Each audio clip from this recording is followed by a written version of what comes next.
Welcome to the Great Detectives of Old Time Radio. From Boise, Idaho, this is your host, Adam Graham. If you have a comment, send it to me, box13@greatdetectives.net. Remember that you can become one of our friends over on Facebook, facebook.greatdetectives.net. Wishing everybody a Merry Christmas, as this will be our last podcast aired before Christmas. I do have to begin with a somewhat sad topic, and that is that last week on the 16th, Blake Edwards passed away. Now, Blake Edwards is best known as the creator of the or producer of the Pink Panther movies. However, he also played a key role in a lot of old-time radio shows, particularly detective shows. Barry Craig, Confidential Investigator, was involved in that. He was involved intimately in the Richard Diamond series. And yeah, he even did quite a bit of Johnny Dollar. In fact, he wrote a lot for the show in 1953. First script would not appear until 1951, but during both the O'Brien and in particular the Lund series, he wrote extensively for Johnny Dollar. And he also produced an unaired TV pilot on Johnny Dollar. Didn't make it on the networks, but he produced that in 1962 as the radio show was winding down and going off the air. Well, before we get into our show, I got a question for you. What do Santa Claus and Johnny Dollar have in common? They both have to fly.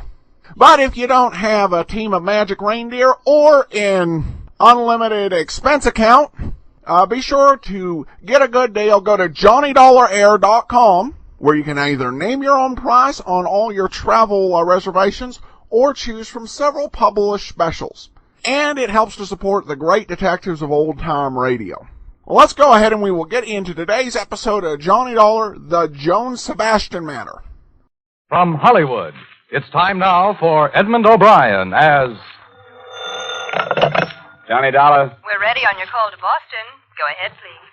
Hello? Yes? Mr. Semplin, this is Johnny Dollar. Johnny Dollar? I don't believe I remember you, Mr. Dollar. Well, we've never met. Your company hired me here in Hartford to investigate the Joan Sebastian death. Oh? It's odd that they didn't advise me. Well, they probably will. I called you to find out the name of the officer in charge of the case, if I could. It's Lieutenant DeRosa. DeRosa. Do you happen to know what their theory is, if any? Theory? I don't think they've arrived at a definite theory. Still a toss-up between murder and suicide, huh? Okay, Mr. Semplin. I'll be in touch.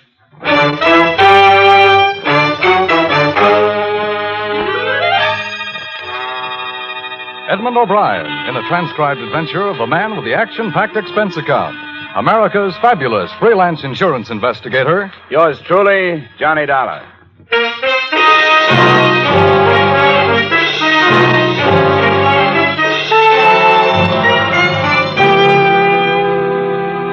Expense account submitted by Special Investigator Johnny Dollar to Home Office, Corinthian Life Insurance Company, Hartford, Connecticut.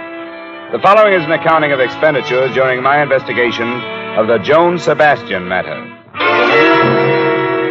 Expense account item 175 phone call to Boston, advising your manager there of my assignment. Item 2, $28 car rental and mileage from my Hartford apartment to police headquarters, Boston.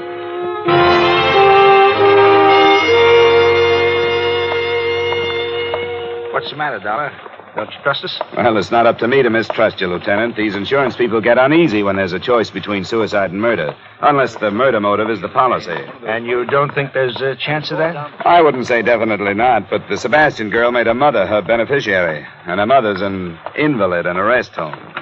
Did you know the mother has taken up with an old flame? No, I didn't. Oh, yeah. Goes to see her 3 times a week. Crazier things have happened. I'll get the file for you.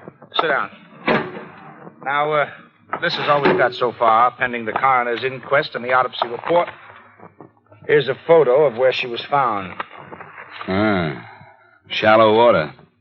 That's the bridge? Uh-huh. She was lying right about there. But I don't think you have to worry about suicide, Dollar. As far as I'm concerned, it wasn't. I'll buy that, too.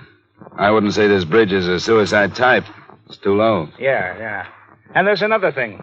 I've been on the force for more years than I like to count, and I've run into my share of suicides. But I've never known a woman to do it that way without taking off her coat. Oh? Yeah, usually shoes, too. I've learned that's part of a generally accepted pattern. The Sebastian girl didn't fit the pattern, huh? Yeah, here's the way she looked. Coat on, belt still tied. Shoes. Her purse is still missing. We're searching the stream for it. How old was she? 21. She was a beautiful girl. Yeah, I noticed that. I try not to, but with her, I couldn't help it. How much questioning have you done, Lieutenant? Oh, not as much as we'll do after the inquest. When'll that be? Day after tomorrow. Do you want anything more here? No, thanks. I'll give you the background we have on her. It's in my office. I won't bother you anymore, Lieutenant DeRosa. Besides, I like to dig up backgrounds myself. I know them better if I do. Thanks a lot for your cooperation.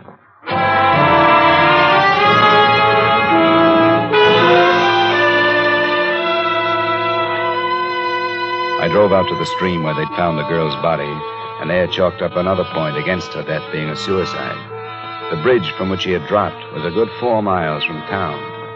On the assumption that she'd been brought there in a car, the placement of a body in regard to the 2 lanes on the bridge made it look as if the car was going toward Boston, not away from it. 5 minutes later, I was heading the same way.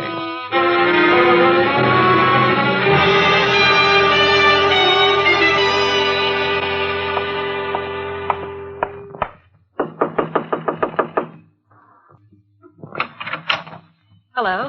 Miss Mary O'Neill? Yes? The manager suggested I come up. He told me you shared this apartment with Joan Sebastian. That's right. Who are you? My name's Dollar. I'm from her insurance company. I'd like to talk to you about her if I could. Oh, I suppose so, but there's nothing I can do now. This is the biggest shock I've ever had. I always said there'd be trouble. But I never thought she'd do anything like this. Maybe she didn't. What's that supposed to mean? Well, there are signs that say maybe she didn't commit suicide. There are? Do you think she had any reason to? Well, that's what I said. I never thought she would. Sit down. Any place. Thanks.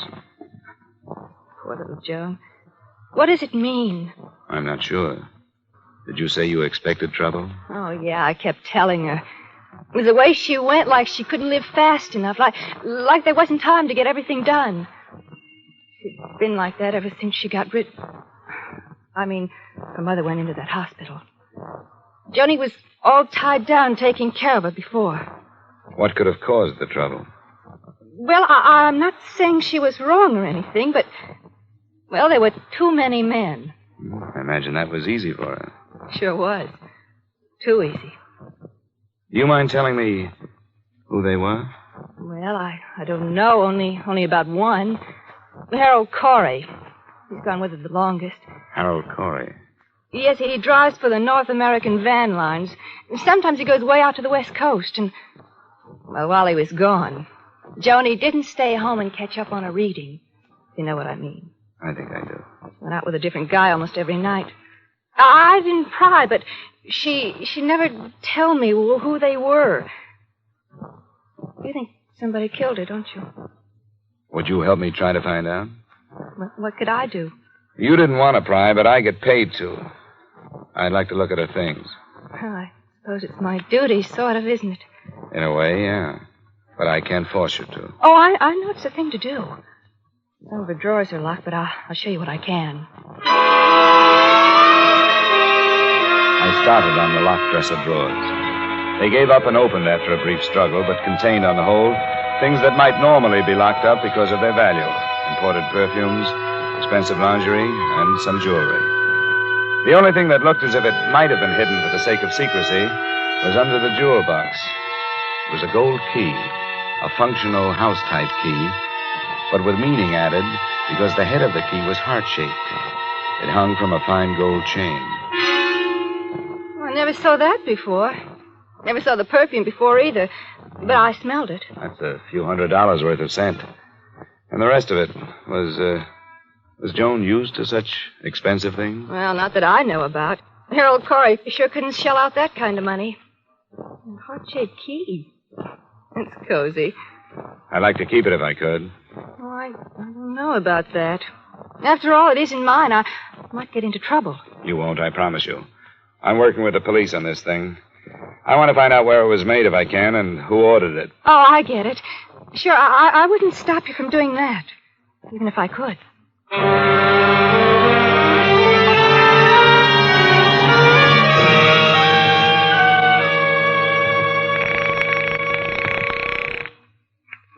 North American Van Lines. I wonder if I could get some information about a driver of yours, Harold Corey. I phoned his home and couldn't get him. Is he out of town? Just a second. Yeah. Harold Corey's on a run to Philadelphia. Oh? When's he due back? He's doing tonight, about 3 a.m. tomorrow morning. Thanks very much.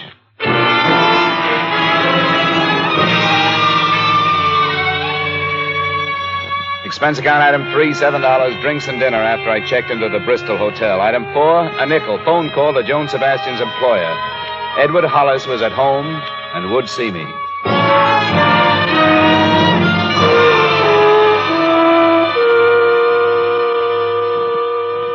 Come into the living room, Mr. Dollar. We may as well be comfortable. It's nice of you to see me, Mr. Hollis. I thought it'd be better to do it this way rather than bother you at work. Of course, and I appreciate it. The atmosphere at the office has been gloomy enough. Oh, this is Mrs. Hollis, Mr. Dollar. Oh, how do you do? Quite well, thank you. I didn't know the poor girl, but it's a dreadful thing. Yes, I'm afraid it is. They don't understand. Young girl like that with everything to live for. Well, it may be even worse than that. Worse? How could it be worse? It looks more and more like her death was not a suicide. Oh, Mr. Dollar. I didn't mention it on the phone.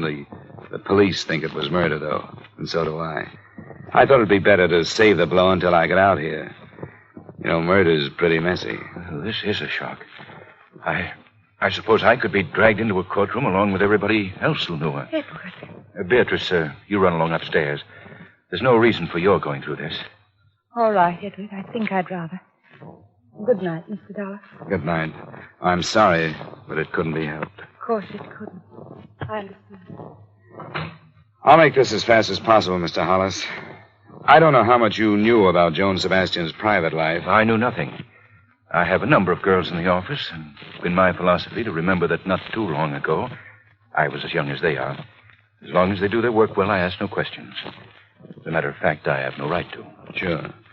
From what I've gathered, she was mixed up emotionally. She hadn't had much freedom because of an invalid mother she took care of. Oh, I did know that. When the mother went to a hospital, Joan began to make up for lost time. She led her friends to believe that she ran around with a lot of men. But I don't believe that. Oh? I think it was one man. Would you give me the names of the girls she worked with? I'd like to talk to them and find out if something may have come out over lunch or cocktail. Yes, I'd rather my staff wasn't upset too much, but I'll tell you. You'll want to question them separately? That's right. And I could give you their names now, but if you'll phone me at the office in the morning, I'll give you their addresses and phone numbers. That would help. Good. You can call any time after 9:30.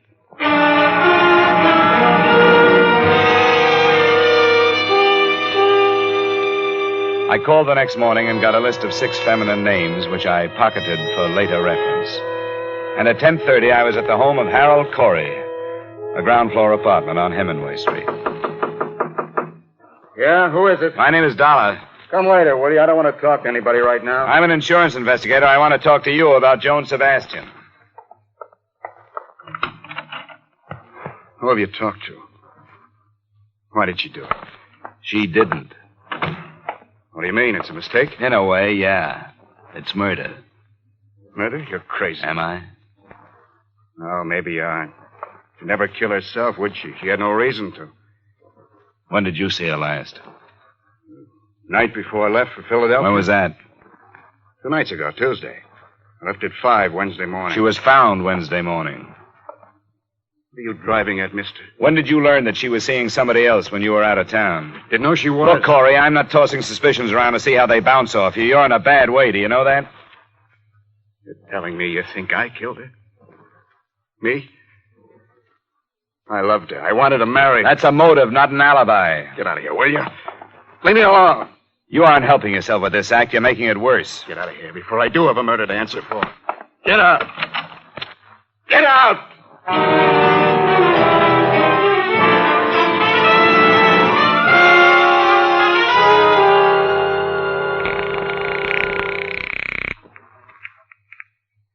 Lieutenant DeRosa. This is Dollar, Lieutenant. Hey, I've been kicking myself for not getting your hotel yesterday. Well, I didn't have one then, but I got a few things to pass along to you now. Well, if it's the Sebastian thing, save him. What do you mean? It's suicide after all. How come? Autopsy report. There was concussion from that drop from the bridge, but that wasn't the cause of death. Now, wait a minute. Cause of death was from carbon monoxide. It looks like she pulled the suicide where it would embarrass somebody, and they tossed her in the creek to get her out of the way. Hello? You still there, Dollar? Yeah, I'm still here. This is where I came in.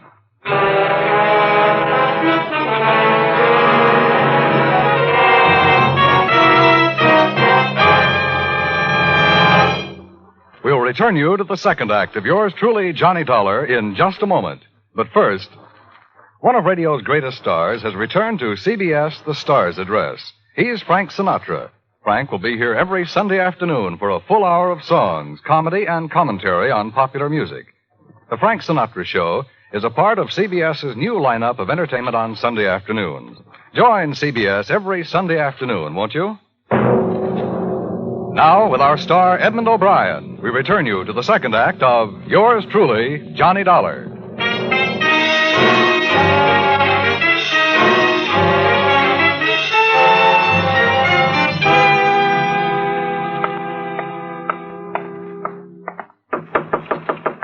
Come in. Yes, Sergeant said you were waiting for me. Oh, yeah. I told him you'd be showing up. Sit down, Dollar. You didn't seem to like the latest development. Well, I've been working from other directions. Give it to me again, will you? Well, here's the autopsy report. Death by asphyxia caused by carbon monoxide, agent unknown. Probably automobile engine exhaust. That's the most popular these days. Do you believe this, Lieutenant? I believe what's on the report. And how did you say she got into the river? I said maybe she committed suicide somewhere so that somebody would get involved. Maybe in the driveway of somebody who didn't want to get involved. To get rid of her, she was probably moved to the stream. What's the matter? Don't you like that? What else does the report say? Symptoms of severe concussion. I thought you'd be happy with this suicide evidence. The insurance company hired me to dig up facts. If it was suicide, all right. But if it wasn't, they want to know that, too. And I don't think it was. Why not? Well, from what I've learned, she wasn't the type. She liked to be alive, and she played it hard enough to leave some motives lying around. Jealousy, for one. That boyfriend of hers? Ah, you know about him, then. Yeah, Corey, isn't it? A truck driver? That's right. And then there's this. Look. What's this unlock? I wish I could tell you. It was given to her by somebody. I'd like to know who. Would you put a couple of men on it, find out where it was made? I could do it, but I think the police can get it done faster. All right, Dollar, I'll stick my neck out that far. I'm under orders, you know that. I have to be assigned before I can investigate. Yeah, sure. But I'll take your story upstairs and see what the chief says. Let me know what else you find. I will. Say, do you have the address of the old flame you mentioned? The mother's friend? Still like to settle for fraud, would you? The desk sergeant will give you his address. His name's Paul Anderson.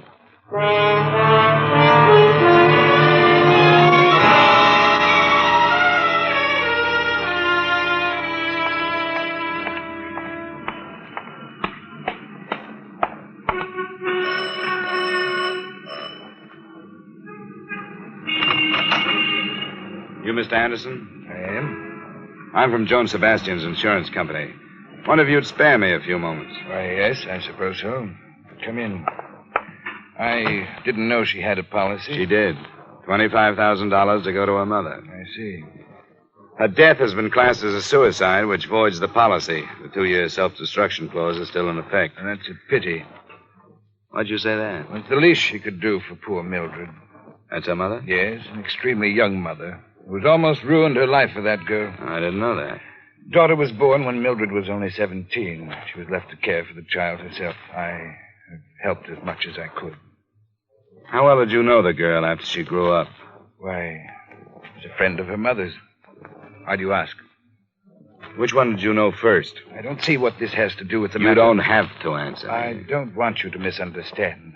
There's nothing to be hidden. I suppose it is unusual. I did meet Joan first.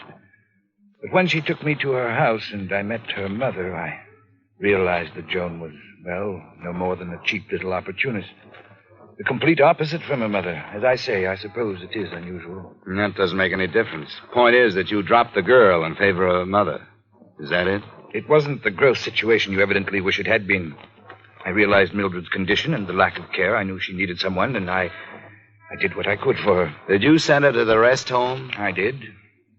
Now, look here. This has gone far enough. You asked me these questions for one reason, so that you can make your own conclusions, haven't you? I didn't know it showed. It does. Think I sent Mildred to the home to get her out of the way, don't you?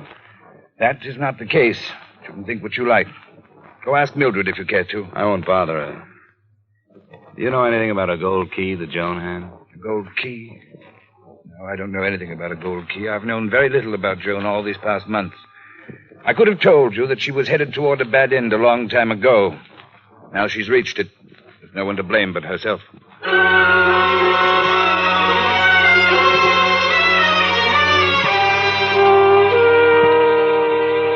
It was 4 p.m. then, and at 5, I was standing in front of the North American Van building on Columbus Avenue as Harold Corey backed a big rig into a parking area and headed for a quick-order restaurant.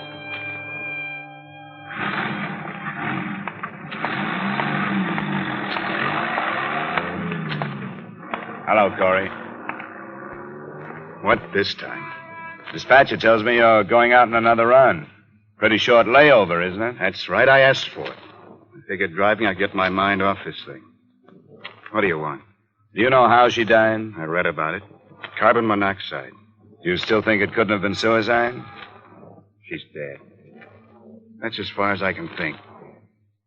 You knew about Paul Anderson, didn't you? What about Paul? That he might have been more interested in Joan than he was in her mother? I suppose you're just doing a job, aren't you? What you say is true. I didn't know about it. If I had known about it, I would have gone after him, not Joan. I can't take any more, mister. Look, I don't enjoy it either, Corey. Like you say, I'm just doing a job.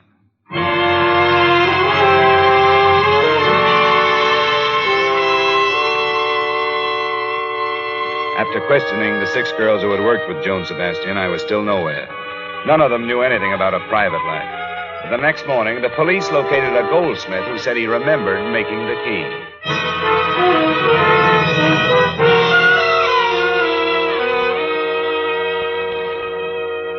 The police told me you might come in, Mr. Dollar. No trouble at all. We're happy to oblige. Good. You've seen the key? Yes, the officer showed it to me. Oh, friendly young man. I have it with me.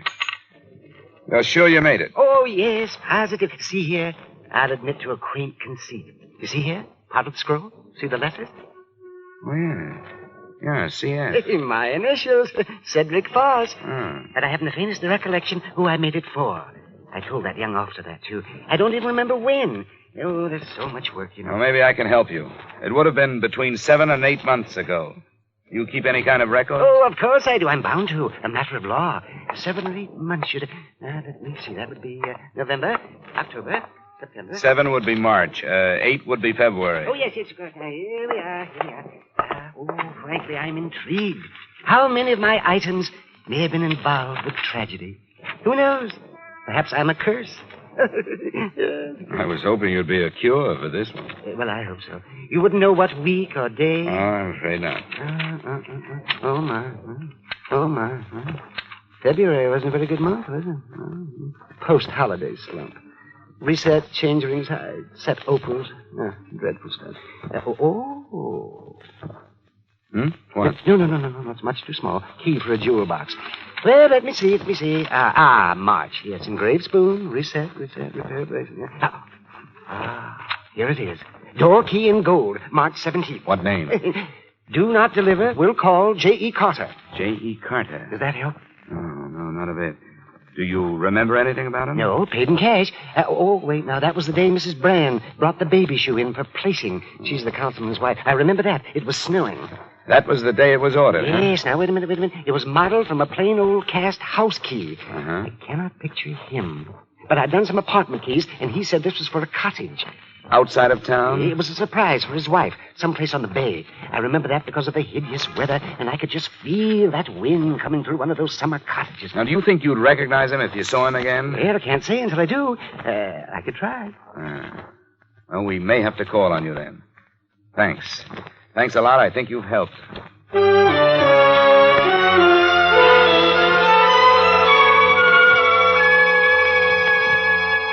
How'd you make out with that fussy little man, Dollar? We found the day the key was ordered, and he remembered a few things because a councilman's wife came in the same day. Why? Well, the customer, Carter was the name he used, mentioned a cottage on the bay. Now, that's east, and the girl's body was found northwest of here. I think she was dumped from a car coming toward Boston from out there. So I think the cottage is in that direction. Deduction, Yerk. Look, if I were going to dump a body, I wouldn't carry it across 2 traffic lanes, would you? I'm being paid to think about another case. I couldn't sell the murder pitch upstairs. But I tried, and I'll buck for a promotion if you're right and upstairs is wrong. I don't suppose you could earn that promotion by assigning some men to cover that section. Huh? Oh, not a chance. That's county. Division of responsibility. Yeah. Uh-huh. And I, for one, wouldn't be surprised to know how many people have died because of that division of responsibility.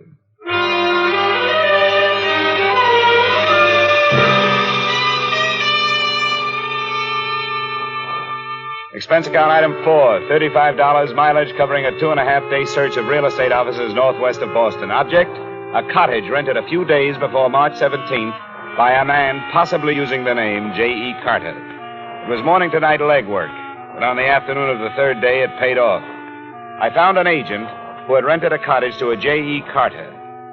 She took me out, but before we went into the place, I noticed a lean-to garage marked up by plenty of tire tracks. Inside, I found a stained rug, among other things. Well, Mr. Dollar, I've always said I personally vouch for the people I do business with. You never know, do you? I should say you don't. You want to go now? I think I've seen enough.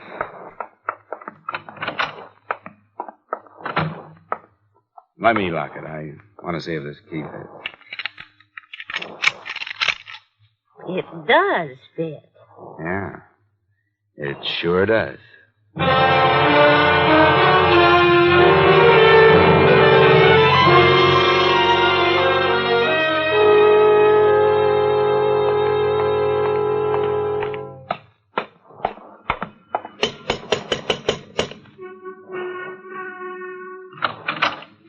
Oh, Mr. Dollar. Hello, Mr. Hollis. May I come in? Why, yes, of course. Come in.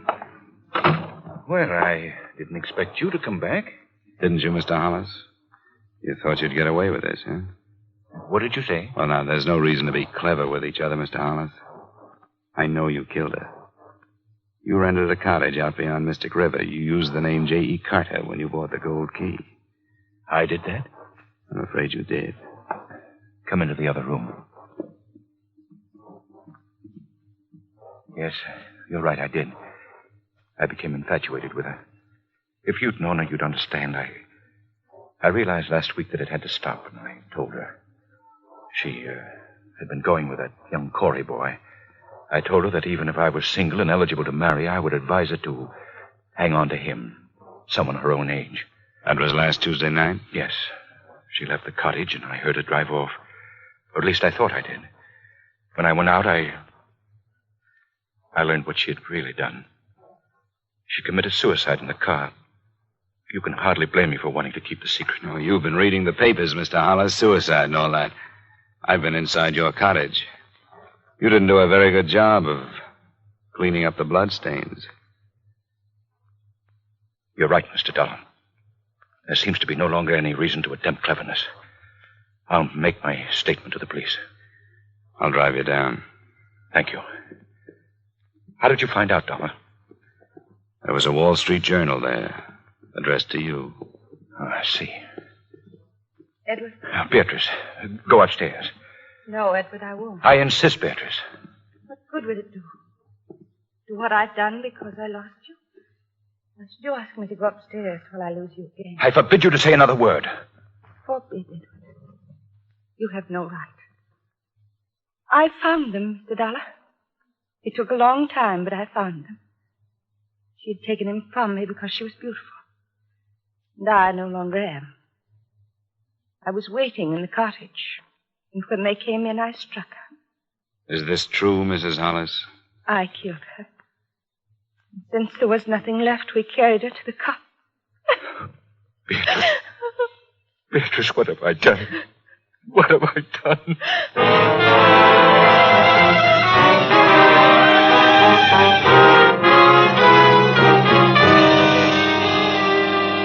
Expense account item 5, $110 final bill for car rental. Item 6, $85 miscellaneous. Expense account total, $356.75. Remarks? I don't know what sticklers the Massachusetts law courts are, but Joan Sebastian was not killed by the wronged wife. She was unconscious but alive when Hollis put her in his car trunk. She died there by carbon monoxide. Yours truly, Johnny Dollar.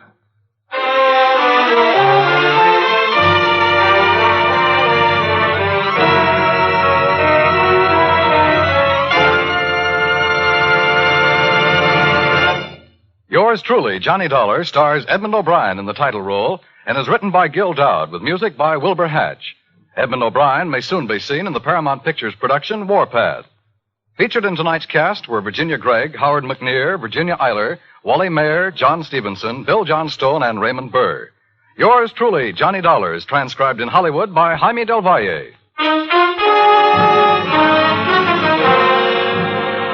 This is Dan Coverly inviting you to join us next week at this time when we will again bring you Edmund O'Brien as... Yours truly, Johnny Dollar.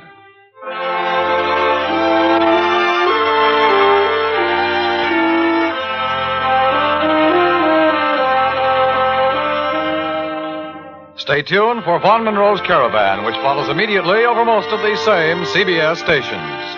This is CBS, where Hopalong Cassidy rides every Saturday night, the Columbia Broadcasting System.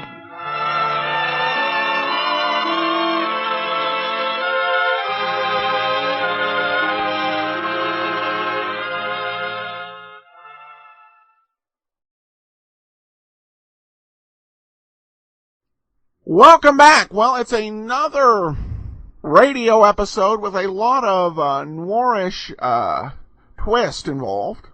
And at the end of the story, we're not sure who's going to pay the legal penalty here, but probably whatever happens, the insurance company is going to be off the hook.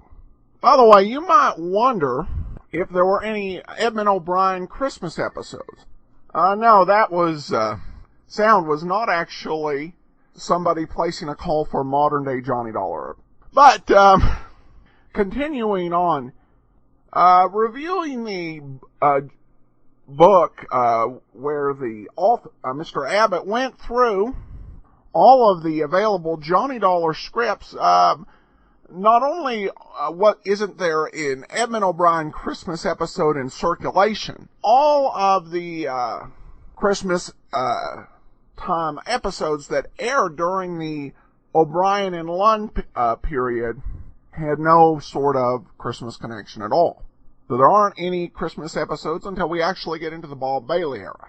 Special thanks to Tim, who dropped another nice tip in the tip jar, even though he's already a premium member. Already appreciate that.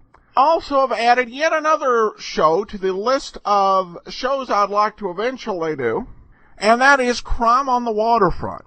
It's actually a pretty unusual series because of who the star is. It's Mike Wallace. Yes, 60 Minutes Mike Wallace. Newsman Mike Wallace actually did some radio drama work in his younger days.